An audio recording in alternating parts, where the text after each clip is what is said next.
Good afternoon and welcome to Antithesis. Antithesis is a weekly radio soiree of stimulating commentary and entertaining conversation discussing issues of importance in our daily lives. Antithesis airs Sunday afternoon at 5:30. I'm Richard Curtis. I'm Leo Griep-Ruiz.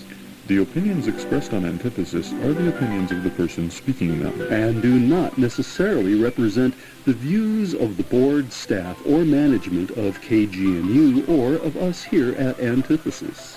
Because I might not agree with him. And I might not agree with him.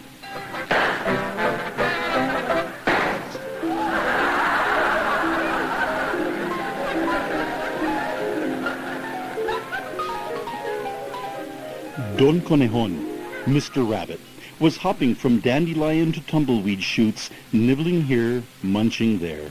He was bien tranquilo, grooving on the warm sun and cool breeze of early morning.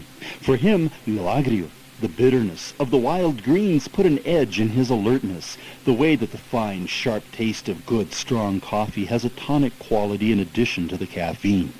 He heard a rumbling noise and flattened himself down entre las piedras at the side of the road as a beat-up red flatbed farm truck came up the hill, bouncing creakily on the rough country road.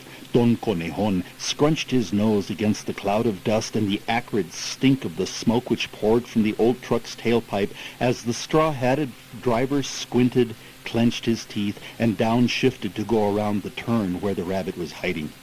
A huge dog, perched precariously on the jostling load of produce, barked and whined hungrily at the rabbit smell as the truck bumped and backfired into the distance. Don Conejon noticed that something had fallen off the flatbed and rolled towards it. Curious, he hopped over and sniffed at the round green thing, not much bigger than one of his curled-up conejitas. This, he knew at first, is good to eat. He nibbled at the outer leaves of the tightly wrapped ball tentatively and was surprised at its tenderness and succulence. After a few more nibbles, all hesitation was banished, and Don Conejon ate and ate until the ball was all gone. This, he thought, shall not be a once-in-mi-vida experience. He hopped down the road in the direction from which La Troca had come, but not too quickly because he was very full. He had, after all, just eaten an entire head of lettuce from the load the farmer was taking to El Mercado. He was thirsty and happy that this road would take him past his favorite watering hole, El Ojo Negro, the Black Spring. Unknown to Don Conejon, El Zorro Flaco, the skinny fox, who was always trying to catch him, had decided upon a plan to snag the big rabbit once and for all. One day after spying on Don Conejon from a hiding place in the chamizal, Flaco went down to the water hole. As the fox was drinking, his foot slipped and he fell into the water. As he struggled, he felt something which seemed to grasp at him. When at last he got out of the water, he tried to clean the sticky black mud from his feet, but it adhered to his fur and wouldn't come off. It was tar. The fox didn't have a word for it, but it gave him an idea.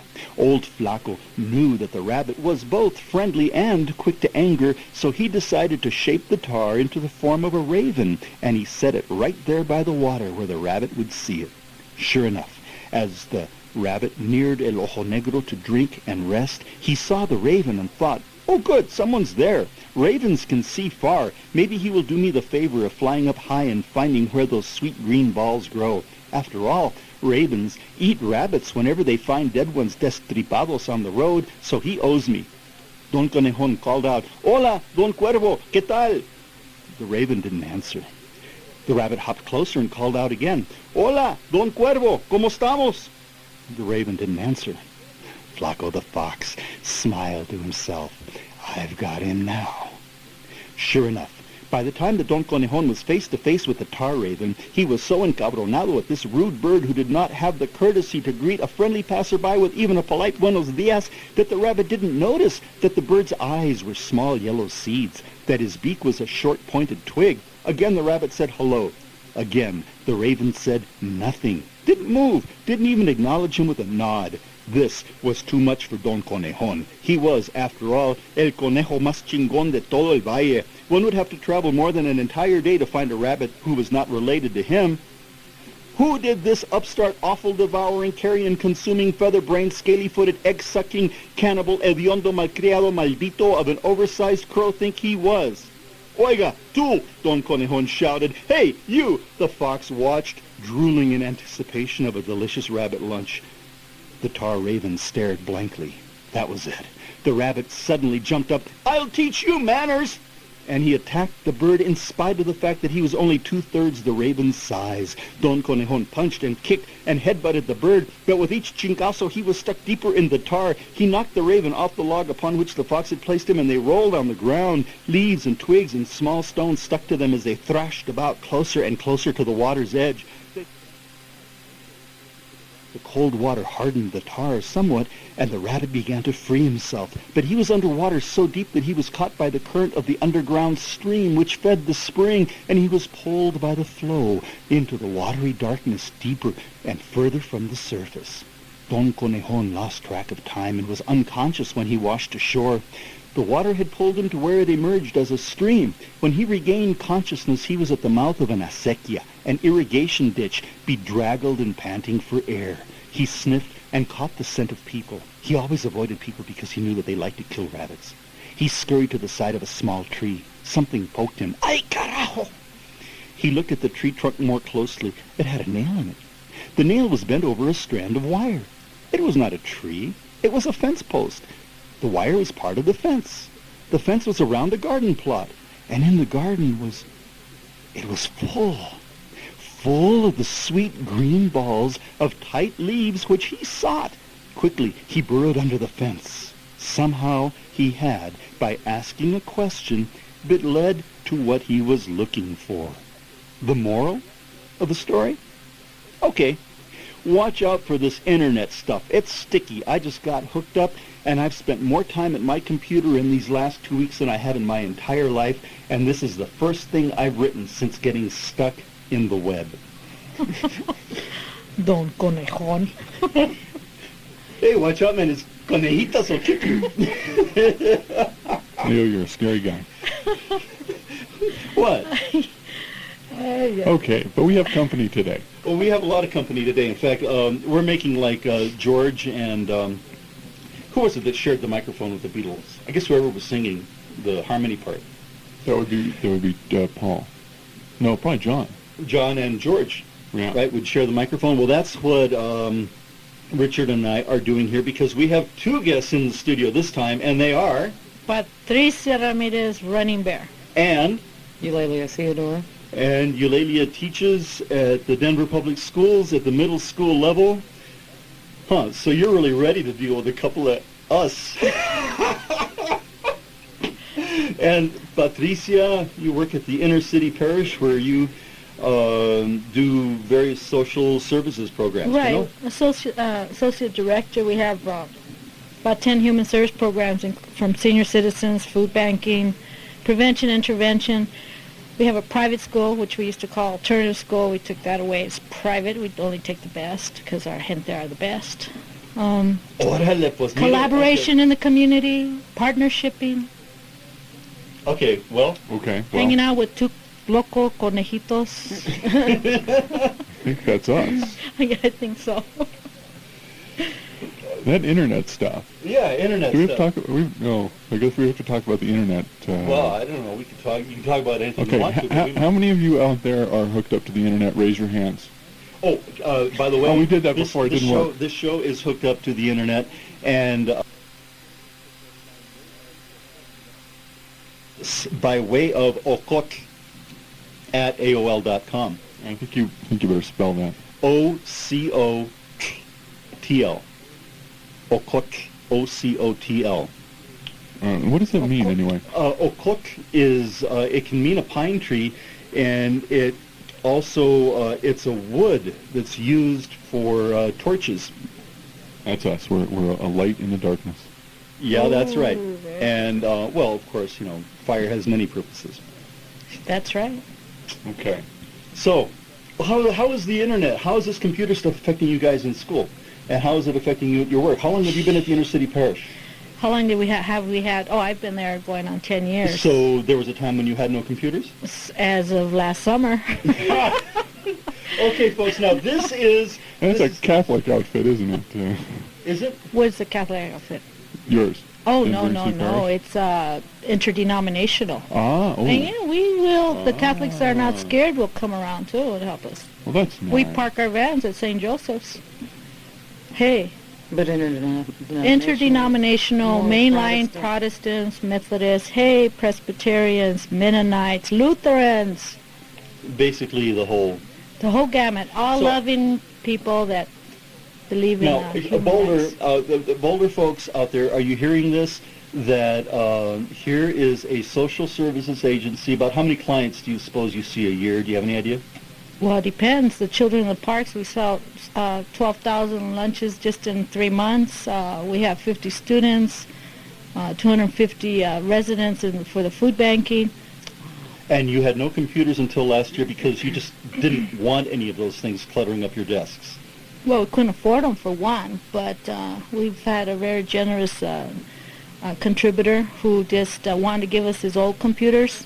And we said, no, thank you. We want the best. We want to get these kids on top, make sure they're on top of the job market when they get out of here.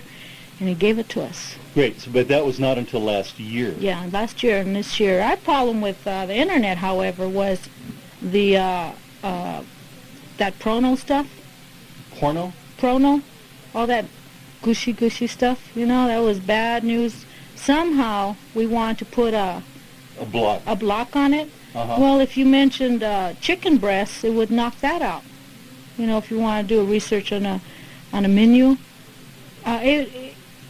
we had to really do a lot of supervision over the internet with middle school and high school kids. Let me put it that way. What I'm concerned about here, you know, in terms of this internet business is where it's going to go, because of course there's all of this good stuff, right? Yeah, There's well, all yeah. kinds of good stuff. However, I had a camping catalog, and a few days ago I showed my wife this camping catalog and showed her what is called a Magellan. This Magellan is, I think, a brand name of a kind of little electronic unit that you carry around, which will show you what your position is anywhere on Earth.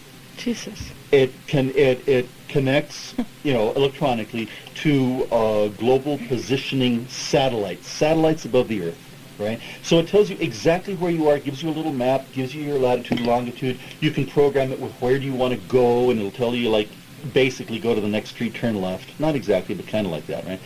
And then, like 2 days after I showed her this stuff, just so she could understand, you know, some of these things that are going on, 2 days later, boom, there it is on NPR and on the regular news. They're talking about maps in your cars, right? Apparently there's cars that I can't afford that currently have little computers on them, and you can say you want to go to a certain place, and they will tell you, you know, go here and then turn there and turn there. That's so fun. And they even have voices that do this. And then the day after that on the news, here they were saying, wow, they got this stuff for blind people, the size of a small backpack, Mm-hmm. a little computer. It has a digital synthesizer in it so that a voice says, you know, you're 68 feet from the corner. Oh, when those you are get like to- the anklets that they put on anyone that needs to get jailhouse. on house arrest. Well, There you check go. this out. Check this out. This is what I was thinking. They're talking about the cars. They're talking about these cars that now basically tell you where to go. They're saying that the next step in the technology is having sensors on basically all cars so that the computers can analyze traffic flow patterns and give you not just how to get to where you're trying to go, but how to get there most quickly, how to avoid traffic. Okay, hold on to your seats now. This is prime Leo coming up. I know where this one's going. Now- This one's good. Now, the next step, they say, they, not me, they, and this is not the paranoid they, this is the great, you know, they that they talk about on the news. This is the scientific community. They say that the step after that is cars that drive themselves. Okay, With now no the people. implication of which is what, Leo? The implication of which is you can now, well, soon it will be possible to not just know where you are, where you've been, and where you're going, but would it not be technologically possible to arrest you electronically and drive you to jail in your own car? How fun, just lay back and then get No, put thank behind you. bars. I mean, if you stop and really think about Boulder, keep driving your bikes. if you think about the long-term ramifications, conceivably, you could be arrested in your own car, driven to jail, into a little thing with like an electronic garage door opener, where you get driven into your cell, and you get to come out 10 years, and you still got gas in your tank, but then you get busted on your way out because they ain't using gasoline no more. I'm not worried about that. No, but anyhow, that's of course taking it to absurdity. But how often do we take things to absurdity and then find out that some aspect of them is real? For sure. I mean, can you imagine how the suburbanites would love to have their child care taken care of that way? And Stick the kid in the car and send him do the you realize babysitter. that there are what they call that if you had access to where this information is stored, that you could track every single internet search that your students have done. Oh, we did do that, in fact. You know, there was that, I was telling you about the porno, and it was Porno. amazing. Porno. Porno. Don't like that word. Don't like that. Ese porno. Esas cosas muy fácil. Esas cosas cochinas. I said, how are we going to find out who did We're gonna what? just let Well, that one no go. problem. Our high-tech Lawrence Garcia teacher there, he says, no problem. He just printed out the last, activity, and there it was. Time, place. Not place, but time and date. So we just targeted who was in the building, blah, blah, blah. And of course, we didn't find anything, but still, it was fun trying. You all are becoming Big Brother. Isn't that awful? But there are lots of wonderful programs that students can tap into. And Oh, yes. there's some that, because I'm limited computer proficient, but what I've seen students do by middle school age, they're very, very adept at using a computer. Oh, they're And, naturals. Some students, bilingual students, were able to tap into pictures of lowrider cars, and I thought that was a nice switch and a good change. Although many other programs that I've seen are very generic, very patriarchal, Eurocentric, but there are some very good Well, who's opportunities for inputting this students to. info? Leo? Well, that's a question. Who is putting it in? I don't know. Hey, come on. Who has the got money for started computers I just got started recently. and computer you know. technology? Okay. Most homes that it would be WASP or white Anglo-Saxon Protestant middle class. Well, at this point, we should say a white Anglo-Saxon non-denominational. Oh, excuse me. Come on. Thank you. So that would be WASM as opposed to WASP. Which is more difficult to pronounce than a put. But isn't there a statistic about most homes of Caucasian descent would have access to and do have the equipment for computer technology? How many homes have computers now? Do you know? I don't have a clue. I don't. Anybody know? So I represent 100 people. You know, so and Boulder would certainly probably be computer heavy. No doubt. How about your job? Well, I also work in human services, and we are computerized. We have been since the beginning, but we're also very new, so it was part of the way things were done when the agency was set up. What effect does this stuff have on human relationships? I checked into a chat room, right? I got AOL, you know. So I just pushed a little thing for connect to people, and I thought, well, this is going to, I don't know what it was going to do. And all of a sudden, here I am in the middle of some chat room, where people are talking to each other via computer, right? And it gives me this little list of who is in the chat room at the moment, and then I can highlight the name of somebody who's in the room and ask the computer to tell me about them, and then what it gives me then is information that individual has inputted. And so I pushed the button to see what that was, and it came out basically looking like a personals ad. I warm fuzzy stuff and none of your business, and Closet I make deals. pornography. Closet pornography. Oh, wait, well, this is not even like closet pornography. This is more like, J.C. Penney haberdashery department porn. softer than soft. It wasn't nothing like porn at all. And what one of these people was saying, I mean, I just clicked on You didn't somebody tap into randomly. the right one? Oh, look at the smile on her No, face. I've only this heard is not- about it from a young The man chat- who was very excited to tell another friend and me. In fact, Uh-huh. one of our mutual friends, Uh-huh, Marie. uh-huh. Um, Now and, people are finding out that this show's really just a bunch of friends that get together to talk. And, he was just discussing about the how folks were labeled, whether they were all sexual labels. mm-hmm. So in that sense, that was not J.C. Oh, Penney. okay. Well, this is entirely different because in this one, somebody came up and said, "I'm really stressed out. I had a terrible day today. I'm really like something along those lines. Like I'm really stressed out because today was really rotten." And I thought, "Pobrecita, she doesn't even have a dog." You know what I mean? It's like this was S&M stuff and Oh, no, it was what- heavy duty, really. Okay, so again, though we're talking Our old garbage. Okay, so in both cases, what we're talking about are electronic realities with no human being, with a flickering cathode tube in front of their face. And yet there was a session where they all met at some warehouse in the railroad district. If you were an S&M so-and-soer or whatever, this guy was excited to tell us about this. Also going into elementary school as a teacher, I thought, interesting. So here I'm trying to say that this is leading to people not having human relationships, and you're telling me this is leading to some kind of like Really weird relationship. strange, but nevertheless yes. kind of ooey gooey stuff. I see your analogy. Don ¿cómo se llama? Conejito. The rabbit. He jumps over the fence to hit up on the lettuce, not knowing what he's going to hit up, and that's what's going on with the internet. My son Chad we went to library and How old is he? jumped on there. 11. Okay. As I was at the Kids Initiative meeting, Mayor's Youth Initiative meeting, and he goes, I'm chatting to someone in New York and Chicago and Pittsburgh. I go, right now? He goes, yeah.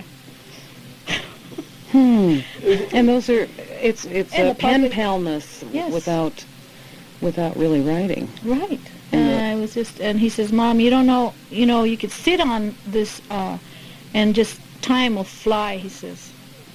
So Well, that's another isolation, form of institutionalization, possibly. And he enjoyed Plus it. with the games, Now, Yeah. to what extent Nintendo and is it Sega. is it what they're actually doing there, or is it the fact that the flickering light of the cathode tube itself has been proven to stimulate a part of the brain which leads to directly connects to pleasure centers in the brain, pumps out endorphins and makes people feel good? Are they there because they're communicating and getting off on what they're doing, or is it because there's some other kind of hookup?